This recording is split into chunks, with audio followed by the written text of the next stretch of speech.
This is a fan-generated show. If you'd like to support us, please go to jamieglazov.com.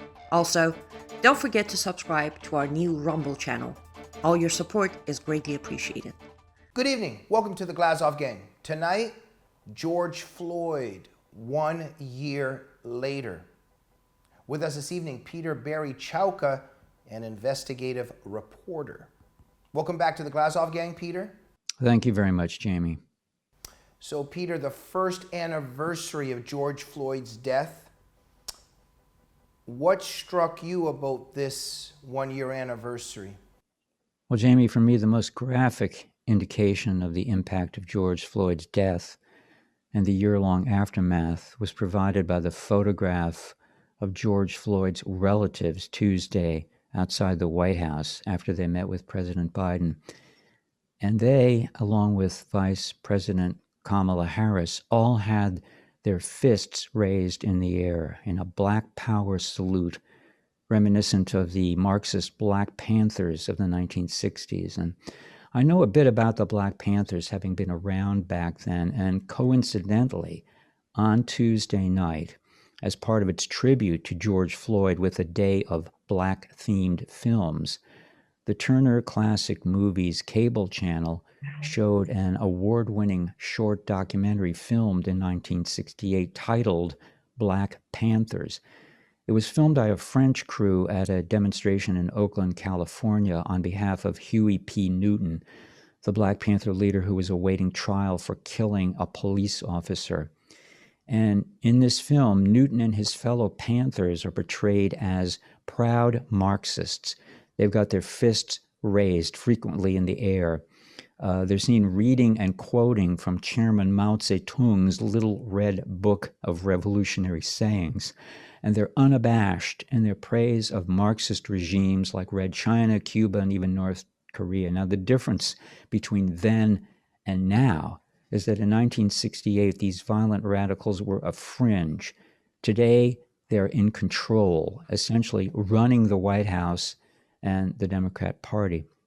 And the death of George Floyd while in police custody, in my opinion, was the second in a 1-2 punch in 2020 that essentially remade the country overnight. The first punch was the COVID-19 pandemic. Then less than 3 months later, last Memorial Day, 2020, the death of George Floyd was captured on video. You could not have designed two more effective psyops. And the legacy has been that the Marxist agenda of Black Lives Matter is now national policy embraced by corporate America, academia, K-12 public and private education, popular culture, sports, the government, and almost everything else. It's helped to divide this country along racial lines unlike anything since the Civil War. And, you know, we now hear all this stuff about critical race theory that came out in the last year into the public consciousness. It's now dominating national policy. We talked recently when I was on about how the medical establishment has come together around the concept of critical race theory, and they're saying that racism is the most serious health problem. And this, of course, is being enshrined in policy by the woke Biden administration, but not only in healthcare. Yesterday, the New York Post reported about a significant portion of the $200 million that has been allocated to public schools in the United States for COVID relief.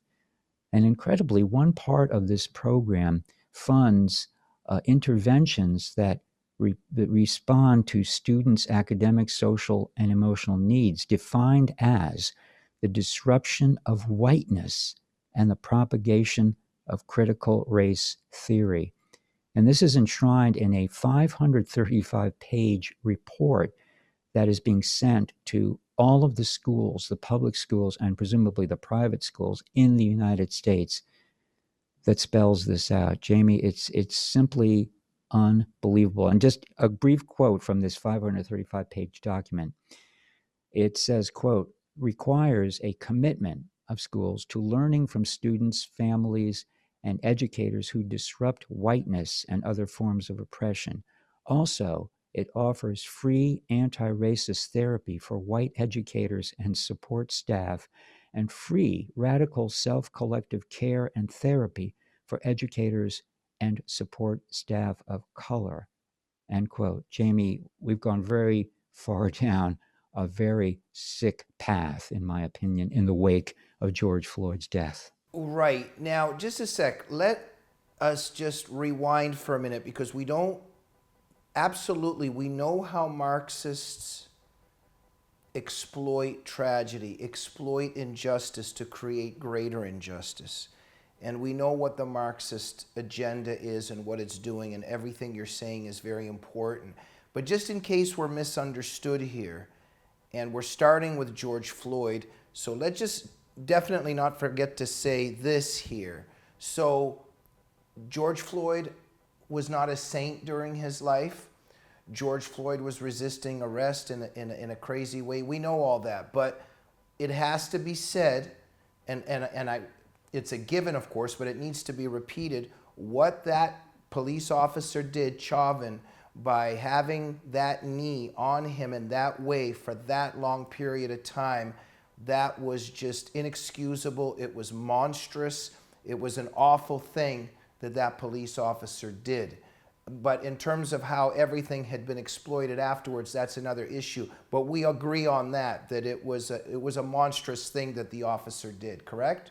Yes, and the death of anyone in such circumstances, a premature death, is something to not be celebrated, obviously. I don't want to leave a misimpression. Yeah, and needs to be condemned. Anyone, and there was a trial, although I have to say, Jamie, that I followed the trial of the former police officer, Derek Chauvin, very closely. And even someone like the liberal left professor, Alan Dershowitz, had great criticisms of that trial, that it really wasn't a fair trial. It should have been moved, according to Dershowitz and others, out of Minneapolis because of the mob that was acting up then. And, American Thinker had an article several weeks ago about the autopsy of George Floyd and how the original physician who did the autopsy appears to have changed his opinion about it when it came to the trial. And there's evidence, and this is actually going to be adjudicated because one of the other officers who has yet to be tried is raising this issue before his trial, that pressure was brought to bear on this physician to basically change his testimony and to overlook other factors which may have been critical, perhaps, in why George Floyd died while in police custody, namely the ingestion of illegal drugs, which apparently were at a 4 times lethal dosage in his system. So all I've ever advocated from day one is a fair trial, but I have to say I'm not really confident that Derek Chauvin got a fair trial, however outrageous and unfortunate his actions were on that day. Right. So I just thank you, Peter, because I just wanted to at least make that very firmly, categorically known and stated, at least from the Glazov Gang point of view, that this was a monstrous thing. The guy is saying he can't breathe. He's calling out to his mom. There's witnesses. There's people standing there telling him to get off, and he keeps the... Clearly he was calling out to his mom because his nickname for his girlfriend in Minneapolis was Mama. Oh, I see. Is in some dispute. There's a lot of details in this case that on first, look, they appear to make it an open and shut case, but I don't know. Now, I wasn't on the jury, of course, but I'm simply raising some points, which, and perhaps they will be raised on appeal because there was also a juror in this case who allegedly lied by saying that he did not have an axe to grind. And then after the trial, after he voted for conviction on 3 counts, photographs of him emerged at a Black Lives Matter rally, I believe in Washington, D.C., wearing a Black Lives Matter shirt, which is something he denied that he had ever done. Okay, just a sec, Peter. I want to hear all this and discuss all of this, that it's important that there still needs to be a fair trial, that something perhaps was wrong in that trial, that it should have been fair, etc., what the Marxists have done in exploiting all this. I just wanted to make that clear that in terms of the dynamic of what Chauvin did, and whoever, it could be argued that Floyd was calling out to when he was, it looked like calling for his mom, that there was just something that was very monstrous in terms of what the cop had done, instead of just getting up and taking the knee off of his neck. And, you know, Chauvin agreed last year to plead guilty to a charge that would have gotten him a 10-year sentence. So he apparently was ready to take some responsibility for what had happened, but that was not accepted by the prosecution. Okay, so look, so just, we got that down, that it was a monstrous thing that Chauvin did. And so let's move on though now, because we know, as we're discussing, that Marxists and communists, the left, it always takes and it manipulates, it exploits all things. Also when there's injustice, when there's bad things that happen, and they exploit it for their own ends. All out of proportion. You know, I mean, the case, in my opinion, could have been solved without a year of riots, $2 to $5 billion worth of damage, 1,500 businesses burned out in Minneapolis, and a number of people killed in the violent demonstrations and rioting. And I would wonder, I would doubt that George Floyd himself would even support. His family said they didn't support any of that. So yeah, it exploded into a huge psyop, which has now been used to transform America and everything about it. Well, Peter, well, here's the thing. So now this Marxist agenda of the BLM, and they pretend that they're doing this on behalf of black people, on behalf of George Floyd, et cetera, but defunding the police, how does that help black people in certain neighborhoods and in all those neighborhoods where they really need the police? And also all the black businesses that were burnt down, and a lot of the black people that were killed in all of those riots, et cetera, that in the end, Marxist organizations like Black Lives Matter are actually hurting black people. It's interesting that that one particular security guard, David Dorn, his name is not spoken. He's forgotten in all of this, and he was killed during those riots. Correct. Well, the black population, people of color, have been the victims of this, of the efforts to de-police major cities. And we've seen crime rise, violent crime, in virtually every major city in the United States in the last year with this defund the police movement. And it hurts the people in those communities the most. And, you know, it was 3 years ago, Jamie, that I was reporting on Occupy ICE, which started in Portland, Oregon, a very radical effort to shut down immigration and customs enforcement. But and I was one of the few people who reported on this in American Thinker, in the Epoch Times, and on the Hagman Report over a number of weeks. And I was shocked to find that the groups behind this Occupy ICE, which included Antifa and Black Lives Matter and other ragtag Marxist radicals, they were demanding that the police be defunded and that the prisons be closed and the prisoners let out. And look at what's happened in the last year. That agenda has actually gained ground and is being supported by many influential leading Democrat politicians, both nationally and in local communities, and by many attorneys like the Soros-funded one in Los Angeles County. So things are moving very, very rapidly into a place of chaos and anarchy, which of course fits the bill of the long march to victory that the Marxists want. Well, absolutely. And look, we know that the founders of Black Lives Matter very openly have discussed their Marxism and their Marxist agenda. We know how even the website of Black Lives Matter, how they tried to camouflage that and took some things down. But from the very get-go and for a long time, what was up there is this attack on heteronormity and there was that whole trans thing that was going on, and you got to wonder, what's that doing on their website? What's this got to do with Black Lives Matter? The attack on fathers, the attack on the nuclear family, the promotion of, you know, the trans movement and all that. So that was interesting. And then when that, you know, when people were pointing out, they tried to camouflage it more and more. But obviously a Marxist revolution, a Marxist agenda, and we've got Biden ordering ambassadors abroad to fly the BLM flag and to praise BLM in foreign capitals. Now, anybody that has any sense, yeah, we're all for the uplifting of all people, including black people, but those of us who study what Black Lives Matter is you're pointing out a destructive movement that's hurting the people it's pretending it's defending and supporting. What do you make of a president of the United States doing this?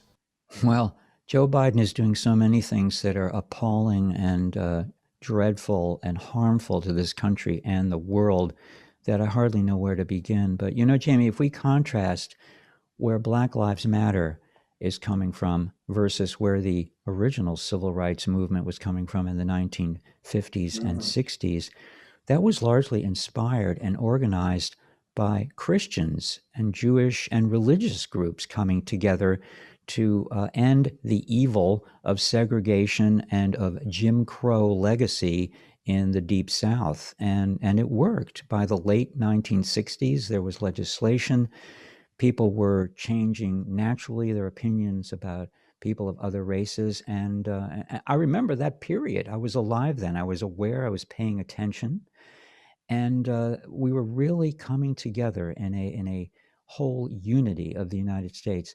The policies today of Black Lives Matter and even the Biden administration, which is adopting critical race theory, are nothing but harmfully divisive to the country as a whole, and in particular to relations between the races. So it's really tragic and sad and disgusting and harmful all at the same time.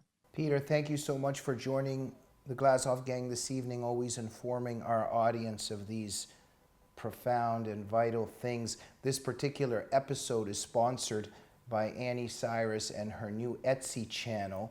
And so let's finish on that for a minute. There's something behind you to your left. Can you tell us about it? Yes, if you look to my left shoulder, in front of the lamp on the green table is a vase, or a vase, if that's how you pronounce it, that was created by Annie, which I ordered this past week. And conveniently, it arrived today, very well packed and very impressive. So immediately, it was placed on the table with some fresh flowers, and it's perfect for the decor here. And so I'd like to thank Annie not only for her creativity in doing artistic work of this kind, and I would recommend to people that they visit her site at Etsy and check the things out, because she's a class act and clearly a Renaissance woman of many talents. But this is an example of one of them, and I couldn't be more pleased with my purchase. So thank you, Annie. Peter, your check is in the mail. Thank you so much. Annie Cyrus is always kind of present at all times. We're going to let Annie finish with the last 20 seconds of telling people where to go to see her paintings and her products. Well, thank you, Jamie. Thank you, Peter, for supporting my small business. If you want to see my art and purchase them, go to Etsy.com, look up LUTF Studio, and you can find all my products there. Fantastic. Peter Chowka, thank you so much for all that you do, and we'll have you back soon on the Glazov Gang, and I hope you'll come back on. Absolutely. Thank you, Jamie, and thank you, Annie. Thank you so much. Thank you for joining the Glazov Gang this evening. We have had enough of YouTube's persecution, constant censorship, taking down our shows, penalizing us, doing weird things with deleting our subscribers and our views. I could go on for 2 hours. We've had enough of being on Pravda. We are at Rumble now. Go to Rumble, search the Glazov Gang, subscribe to us there, and make sure you press instant notifications. We'll see you soon. Good night.